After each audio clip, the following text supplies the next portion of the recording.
नमस्कार, मैं हूं आपके साथ शशि शेखर और आप देख रहे हैं कौरो न्यूज। दोस्तों, कुछ दिन पहले ही हम सभी ने लोक आस्था के महापर्व छठ पूजा मनाया। अब बारी है लोकतंत्र के महापर्व चुनाव की। जी हां, आप सभी जानते हैं कि झारखंड में विधानसभा चुनाव चल रहा है और पहले चरण का चुनाव हो चुका है। अब बारी है दूसरे चरण के चुनाव की और दूसरे चरण का चुनाव 20 नवंबर को होना है। दूसरे चरण के चुनाव में मधुपुर, सारठ, जामताड़ा ऐसे कुल 38 विधानसभा में चुनाव होने हैं। तो आइए अब बात करते हैं मधुपुर विधानसभा की, जहां से बीजेपी ने गंगा नारायण सिंह को उम्मीदवार बनाया है और आज वो हम सभी के बीच बातचीत करने के लिए उपस्थित हैं। उनसे कुछ सवाल करेंगे कि मधुपुर के विकास को लेकर वो क्या सोचते हैं और साथ ही साथ पार्टी ने उन्हें प्रत्याशी बनाया है, इसको लेकर वो क्या सोचते हैं। तो चलिए स्वागत करते हैं गंगा नारायण सिंह का। बहुत बहुत धन्यवाद। पहला सवाल आपसे, पार्टी ने आपको प्रत्याशी बनाया, इस पर आप क्या कहेंगे? भारतीय जनता पार्टी के शीर्ष नेतृत्व को मैं दिल से धन्यवाद देना चाहता हूं, जिन्होंने मुझे भारतीय जनता पार्टी के एक कार्यकर्ता होने के और उनका मैं भारतीय जनता पार्टी का काम करता रहा। भारतीय जनता पार्टी के मधुपुर विधानसभा में जो वोटर हैं उनके पास जाकर के मैं भारतीय जनता पार्टी की जो योजनाएं हैं उनके बारे में बताना शुरू किया। तो भारतीय जनता पार्टी ने आज मुझे टिकट दिया और ये टिकट में भारतीय जनता पार्टी ने टिकट मुझे नहीं, यहाँ की भारतीय जनता पार्टी के जो कार्यकर्ता हैं, जनसंघ के जो नेता हैं और मधुपुर के जो आम जनता है उनको ये टिकट दिया है। जी, तो जीत के बाद मधुपुर के विकास के लिए आपके दिमाग में क्या परिकल्पनाएं हैं, क्या योजनाएं आप लाएंगे? मधुपुर के विकास को लेकर आपकी प्राथमिकता क्या होगी?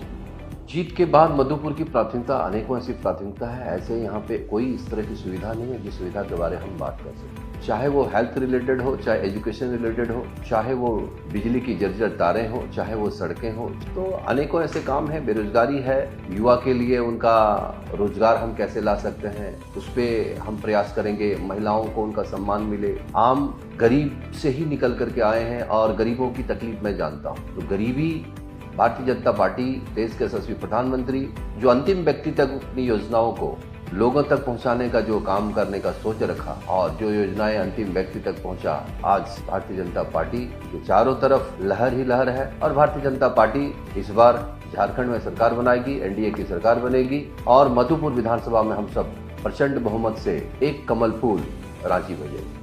जी, आप बताइए कि आप सामाजिक और राजनीतिक क्षेत्र में कब आए और कैसे आए? आपको प्रेरणा कहाँ से मिली? आपको कैसे लगा कि आपको अब राजनीतिक क्षेत्र में उतरना है, आपको लोगों की सेवा करनी है, सामाजिक क्षेत्र में जाना है? ऐसी प्रेरणा आपको कहाँ से मिली? हम एक गरीब गांव से बिलोंग करते हैं, जहाँ हमने बहुत गरीबी देखा और हमारे यहाँ लोकल लैंग्वेज में कहा जाता है माड़ भात और आटा। तो मैंने ऐसे गरीबी देखा जो हमने पेट भर के हम लोग को माड़ भात भी नहीं मिल पाता था। तो कहीं ना कहीं हमने जो गरीबी देखा, उस गरीबी को लेकर करके आज हमारे दिल में एक ऐसे लोगों के प्रति, यहाँ की जनता के प्रति और अपने माटी के प्रति एक प्रेम जागा। तो मैंने गोवा जैसे शहर में करीबन 30 से 35 साल में वहाँ रहा और वहाँ की जो रिक्वायरमेंट आम पब्लिक की रहती है, जो ज़रूरतें आम पब्लिक की रहती है, तो जो सरकारें हैं वहाँ रहती है, सरकार वहाँ आम पब्लिक को इतनी सुविधाएं देती है सरकार की तरफ से और जितने भी सुविधा है उनको पूरा करती है। कोई भी सरकारी ऐसी योजना नहीं है जो उन्हें मांगना पड़ता है, सब योजना उनके घर तक पहुँच जाता है। तो हमें भी लगा कि राजनीतिक में मैं पहले समाज सेवा का काम करता था। समाज सेवा करते करते यहाँ की लोगों की जो ज़रूरतें हैं उनको मैंने देखा। उन ज़रूरतों को देख करके मुझे लगा कि नहीं, यहाँ के लोगों ने एक बार 52 गांव के लोगों ने मिल करके मीटिंग रखा और मुझे कहा था कि आप राजनीतिक में आइए और एमएलए का लड़ाई लड़िए। तो मैंने उन लोगों का सम्मान करते हुए आज मैं यहाँ तक पहुँचा हूँ और ये प्रेरणा हमारा नहीं, यहाँ की लोगों की प्रेरणा है। ये आज भारतीय जनता पार्टी ने अगर टिकट दी है तो मैं गर्व से कह सकता हूं कि मधुपुर की आम जनता को दिया है, गरीबों को। तो उससे प्रेरणा मिला और वो प्रेरणा से मैं काम कर रहा हूं। जी, तो पार्टी ने आपको दो बार प्रत्याशी बनाया। एक बार आप उपचुनाव में बीजेपी के प्रत्याशी बने, जहां पर आप 5000 वोटों से पीछे रह गए। एक बार फिर से आपको पार्टी ने प्रत्याशी बनाया है। तो विश्व की सबसे बड़ी पार्टी का प्रत्याशी बनना और देश के गृह मंत्री, प्रधानमंत्री के साथ मंच साझा करना, एक आप जैसा कि आप खुद को गांव का बेटा मानते हैं, तो एक गांव के बेटे के लिए इतना बड़ा दायित्व, आप अपने व्यक्तिगत जीवन के बारे में बताइए कि कैसा लगता है आज आपको ऐसे मंचों में, ऐसे कार्यक्रमों में उन जैसे शख्सियतों के साथ मंच साझा करना? जीवन बताने के लिए काफ़ी लंबा लगेगा। मैं बताऊँ, छोटा सा किसान के परिवार से बिलोंग करता हूँ। जो खेत में अगर अनाज हुई तो घर में चूल्हा जलता था, अगर खेत में अनाज नहीं हुआ तो चूल्हा जलना भी बड़ा तकलीफ होता था। जीवन में काफ़ी उतार चढ़ाव आया। हमने काफ़ी उतार चढ़ाव अपने जीवन में देखा और उसको अपने आप में समाया। आज भी मेरे अंदर जो है वो सारी गरीबी मेरे अंदर छुपा हुआ है जी। उसको मैंने कभी बाहर नहीं निकलने देता हूँ, क्योंकि जिस दिन आप उस गरीबी और जो दीन देखे हैं उस दीन को अगर भूल गए तो मुझे नहीं लगता है कि कभी आप आगे बढ़ पाएंगे, लोगों की सेवा कर पाएंगे। बिल्कुल। मैं गर्व से कहता हूँ कि आज भी मेरी माँ हमारे लिए इतना चिंता करती है, मेरे कपड़ा तक, मेरे खाने तक, सब चीज़ की चिंता करती है। गर्व होता है कि मैं ऐसे घर से बिलोंग करता हूँ जहाँ से बहुत सारे ऐसे आपको कहानी है जो लंबा लग जाएगा बोलते बोलते। जी, इस विधानसभा चुनाव की अगर मैं बात करूं तो भारतीय जनता पार्टी बांग्लादेशी घुसपैठ को लेकर काफ़ी आक्रामक है। हर चुनावी सभा में बांग्लादेशी घुसपैठ को लाया जा रहा है, उसकी बातें की जा रही है। चाहे मैं कल बुढ़ई वाले सभा की बात करूं जहां अमित शाह आए थे, उन्होंने कहा कि चुन चुन कर बांग्लादेशी घुसपैठ को निकाला जाएगा। तो आप लोगों ने बांग्लादेशी घुसपैठ को लेकर काफ़ी आप लोग आक्रामक हुए हैं और काफ़ी उसको प्रमुख मुद्दा बनाया है, जबकि विपक्षी कह रहे हैं कि बांग्लादेशी घुसपैठ कहाँ है। अगर बांग्लादेशी घुसपैठ है भी तो केंद्र में तो सरकार बीजेपी की है, कैसे घुसपैठ आ गए, और अगर हैं तो निकालिए, कहाँ हैं आप दिखाइए। इस पर आप क्या कहना चाहेंगे?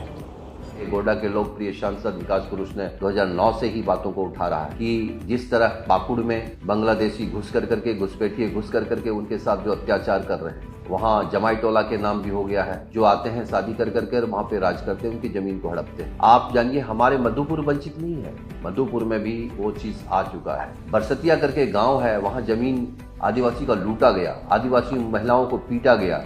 आप सिकटिया में एक हफ्ता पहले वहाँ एक आदिवासी युवा को एक अनवर अंसारी करके लड़का ने उनको पीट के मार दिया। तो आप समझिए आदिवासी का सम्मान। प्रदेश के पहला मुख्यमंत्री और प्रदेश के आदरणीय अध्यक्ष बाबूलाल मरांडी जी के नेतृत्व में आदिवासी सुरक्षित रहेंगे और उनका सुरक्षा देना बाबूलाल मरांडी जी की बहुत बड़ी जिम्मेदारी। आदिवासी झारखंड मुक्ति मोर्चा में रह करके कभी आदिवासियों को टिकट नहीं दिया गया। मधुपुर में सिर्फ उनको वोट का इस्तेमाल करते हैं। तो आदिवासी भाई बहनों से मेरा एक आग्रह रहेगा कि आप सब जागिए और भारतीय जनता पार्टी को वोट दीजिए, कमल फूल छाप में वोट दीजिए। आपकी सम्मान, आपकी मान, आपकी युवा जो हैं, पढ़े लिखे जो युवा हैं, उनको उनकी भविष्य की चिंता भारतीय जनता पार्टी करेगी और आदिवासी को एक ऐसे जगह पे हम ला के खड़ा करेंगे जो आदिवासी एक हो जाएगा। चलिए, आपका ज़्यादा वक्त नहीं लेना चाहूँगा क्योंकि कुछ ही दिनों में चुनाव हैं, आप काफ़ी व्यस्त हैं। आप जाते जाते ये बताइए कि मधुपुर और कौरो की जनता से आप क्या अपील कीजिएगा, लोग आपको क्यों वोट दें। और भी प्रत्याशी हैं लेकिन लोग आपको ही क्यों चुने,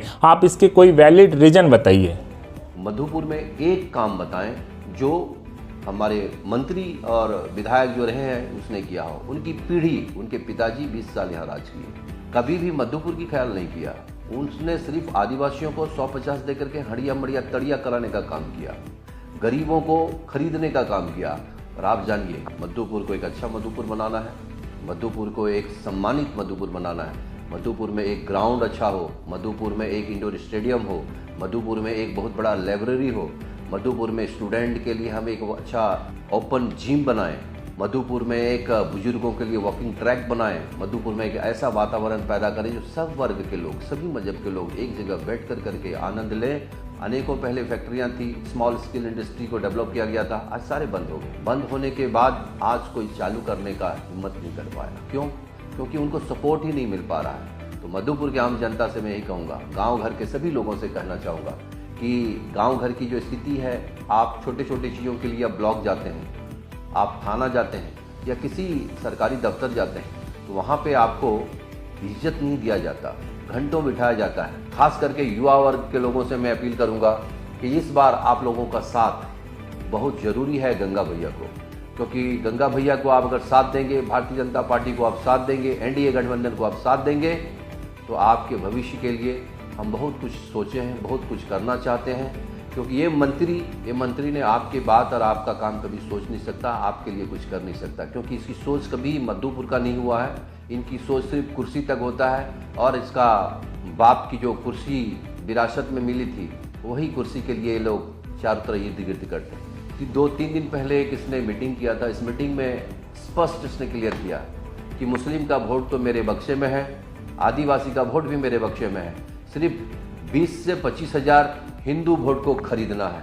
तो आप सभी सनातन हिंदू जो हैं, ये मंडी हमको समझा हुआ है, ये हमको बाजार समझा हुआ है, इनको मुंहतोड़ जवाब देना है और इसको मुंहतोड़ जवाब ऐसा दीजिए कि भारतीय जनता पार्टी ऐतिहासिक जीत मधुपुर विधानसभा से जीते और यहाँ की हर एक जन कल्याणकारी योजना को आपके डोर तक पहुँचाने का काम करें। बहुत बहुत धन्यवाद। जी, तो गंगा नारायण सिंह जी, आपका बहुत बहुत धन्यवाद। आपने वक्त निकाला इस चुनावी माहौल में हमसे बातें की, इसके लिए।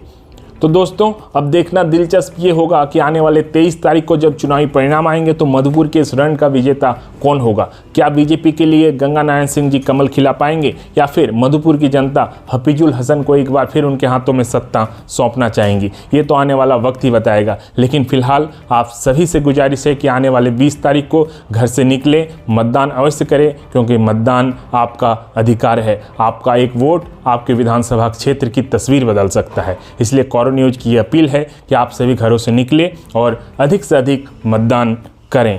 बहुत बहुत धन्यवाद आप सभी का।